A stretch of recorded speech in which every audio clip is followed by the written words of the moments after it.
आपने love marriage की कई कहानियां सुनी होंगी, मगर हम आपको जिस लव ट्रायंगल के बारे में बताने जा रहे हैं, उसके बारे में सुनकर आपके होश उड़ जाएंगे।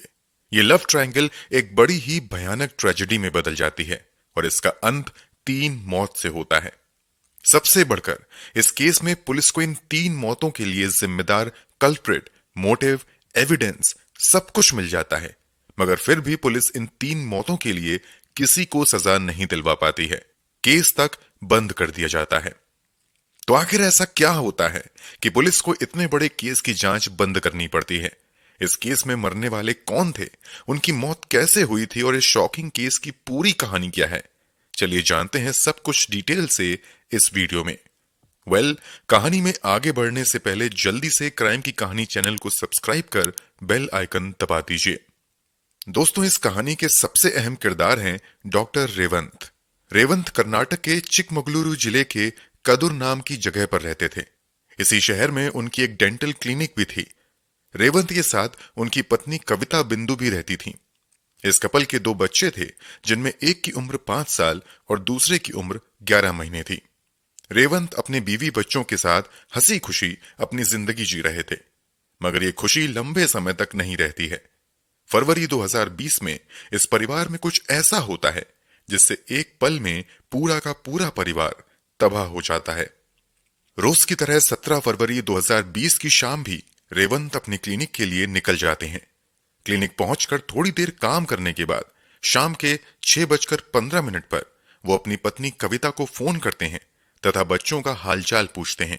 फिर थोड़ी देर बाद बात करने के बाद रेवंत फोन रख देते हैं। फिर रोज की तरह 8 बजे के आसपास रेवंत अपने काम से वापस आ जाते हैं। रेवंत के काम से वापस आते ही रेवंत के पड़ोस में रहने वाले लोग अचानक से रेवंत के चीखने चिल्लाने की आवाज सुनते हैं। आवाज सुनकर सभी लोग भागते हुए रेवंत के घर पर आते हैं। वहां का नजारा देखकर लोगों के पैरों तले जमीन खिसक जाती है। घर के अंदर फर्श पर रेवंत की पत्नी कविता बिंदु खून से लथपथ पड़ी हुई थी। घर का सामान पूरी तरीके से बिखरा पड़ा था। ऐसा लग रहा था कि घर में लूट हुई है। लोग तुरंत कविता के पास भागते हुए जाते हैं। कविता को अस्पताल ले जाने की हलचल शुरू हो जाती है, मगर अब तक काफी देर हो चुकी थी। लोग पाते हैं कि कविता के शरीर में जान नहीं बची है। 2 मासूम बच्चों को छोड़कर कविता इस दुनिया से जा चुकी थी। तुरंत ही इस घटना की जानकारी रेवंत द्वारा फोन के जरिए अरासीकेरे पुलिस स्टेशन में दे दी जाती है। जानकारी मिलते ही पुलिस टीम भी मौके पर पहुंच जाती है। घटना की गंभीरता को देखते हुए फॉरेंसिक टीम को भी बुला लिया जाता है। इधर पुलिस जरूरी कागजी कार्यवाही पूरी करने के बाद कविता के शव को कब्जे में लेकर पोस्टमार्टम के लिए भेज देती है। रेवंत के बयान पर इस मामले में एक एफआईआर भी दर्ज कर ली जाती है। रेवंत बताता है कि कविता की हत्या किसी लुटेरे ने की है, क्योंकि घर से कई कीमती सामान और ज्वेलरी गायब है। रेवंत के मुताबिक पहले लुटेरे जबरदस्ती घर में घुसाए, फिर वो लूटपाट करने लगे, जिसका शायद कविता ने विरोध किया।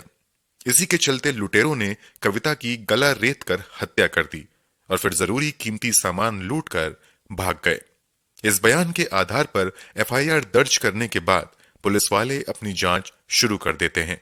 शुरुआती जांच लूटपाट के एंगल से ही की जाती है। शुरुआती जांच में ही पुलिस वालों को इस केस में कुछ अजीब सा लगने लगता है। जैसे रेवंत बयान देता है कि कुछ बाहरी लुटेरे घर में आए और उन्होंने लूटपाट मचाई है, मगर शुरुआती जांच में ही पुलिस वालों को घर के अंदर जबरदस्ती लूटपाट के कोई निशान नहीं मिलते हैं। इतना ही नहीं, कविता के साथ भी अगर किसी ने जबरदस्ती मारपीट की होती तो वहां स्ट्रगल के निशान जरूर मिलते, मगर पुलिस वालों को ऐसा वहां कुछ भी नजर नहीं आता है। घर से कीमती जेवर जरूर गायब मिलते हैं। घर के अंदर फोर्स एंट्री के भी सबूत नहीं मिलते हैं। पुलिस का शक रेवंत पर जरूर होने लगा था, मगर पुलिस वाले फाइनल पोस्टमार्टम रिपोर्ट के आने का इंतजार करते हैं और तब तक अपनी जांच लूटपाट के एंगल पर ही जारी रखते हैं। जब पोस्टमार्टम रिपोर्ट आती है तो हर कोई शॉक्ड रह जाता है। पोस्टमार्टम रिपोर्ट में कहा जाता है कि कविता की हत्या बड़ी ही सफाई के साथ की गई है, जो एक प्रोफेशनल ही कर सकता है। पोस्टमार्टम में इस बात के सबूत मिलते हैं कि कविता का गला किसी हथियार से नहीं, बल्कि किसी शार्प सर्जिकल ब्लेड से काटा गया है। इसके अलावा कविता के शरीर में एनेस्थीसिया का भी हाई डोज पाया जाता है। सर्जिकल ब्लेड और एनेस्थीसिया, मतलब शक की सुई सीधे कविता के पति डॉक्टर रेवंत की तरफ जाती है। फिर भी पुलिस वाले जल्दबाजी में कुछ भी कदम उठाने से पहले रेवंत के घर तक आने वाले सभी रास्तों और घर के आसपास के सभी सीसीटीवी फुटेज को खंगालने का फैसला करती है। इन सीसीटीवी फुटेज में पुलिस वालों को कोई सस्पेक्ट नजर नहीं आता है।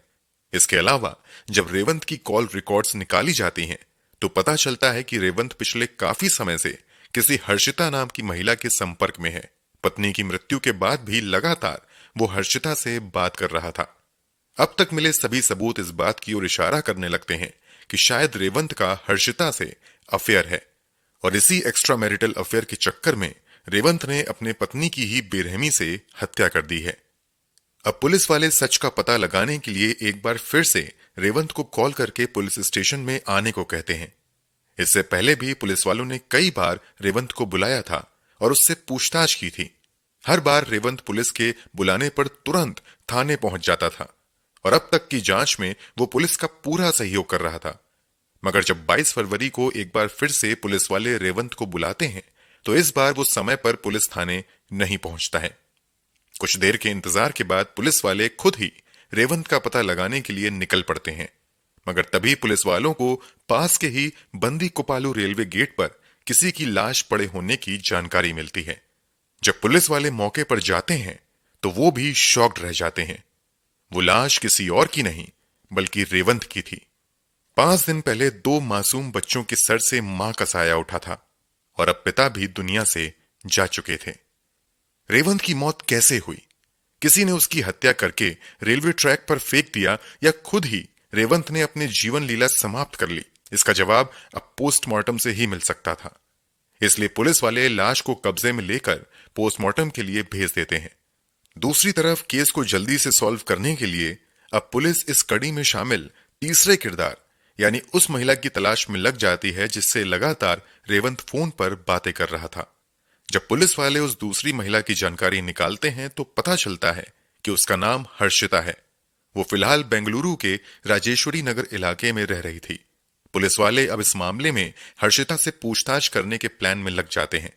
मगर ये क्या, पुलिस वाले हर्षिता तक पहुंच पाते उससे पहले ही पुलिस वालों को जानकारी मिलती है कि हर्षिता ने अपने ही कमरे में अपने ही हाथों से अपनी जीवन लीला समाप्त कर ली है। पहले कविता, फिर रेवंत और अब हर्षिता। इस केस मामले में 3 लोग शामिल थे और अब तीनों ही इस दुनिया से जा चुके थे। जब पुलिस वाले हर्षिता के घर पर जाकर जांच शुरू करते हैं, तो उन्हें हर्षिता के कमरे से कुछ ज्वेलरी मिलती है। घर के अंदर से बरामद किए गए डॉक्यूमेंट से पता चलता है कि ये ज्वेलरी 18 तारीख को कविता के पति रेवंत ने भेजी थी। ये सभी ज्वेलरी कविता की थी। इसके अलावा भी पुलिस वालों को कविता और रेवंत की मोबाइल से कई अहम जानकारियां मिलती हैं। एक के बाद एक 3 मौतों से कई तरह के सवाल उठ रहे थे। पुलिस वालों पर भी जल्द से जल्द इस केस को सॉल्व करने का दबाव बढ़ने लगा था। इसलिए पुलिस वाले अपनी जांच का दायरा बढ़ाते हैं और फिर एक के बाद एक सभी कड़ियों को जोड़ना शुरू करते हैं। फाइनली कुछ दिनों के अंदर अपनी जांच पूरी करने के बाद पुलिस की ओर से इस केस से जुड़ी एक हैरान कर देने वाली सच्चाई सामने आती है। पुलिस द्वारा जांच के बाद किए गए खुलासे के मुताबिक कविता और रेवंत की शादीशुदा जिंदगी काफी अच्छी चल रही थी। दोनों काफी खुश थे। इसी बीच सोशल मीडिया के माध्यम से रेवंत की मुलाकात हर्षिता से होती है।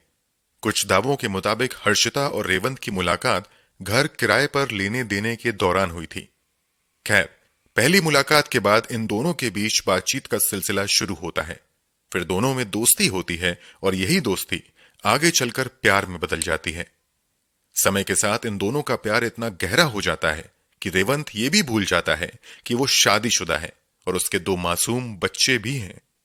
वो सब कुछ भूलकर अब हर्षिता से शादी करने के सपने देखने लगता है। इस शादी में रेवंत के लिए सबसे बड़ी अड़चन उसकी पत्नी कविता थी।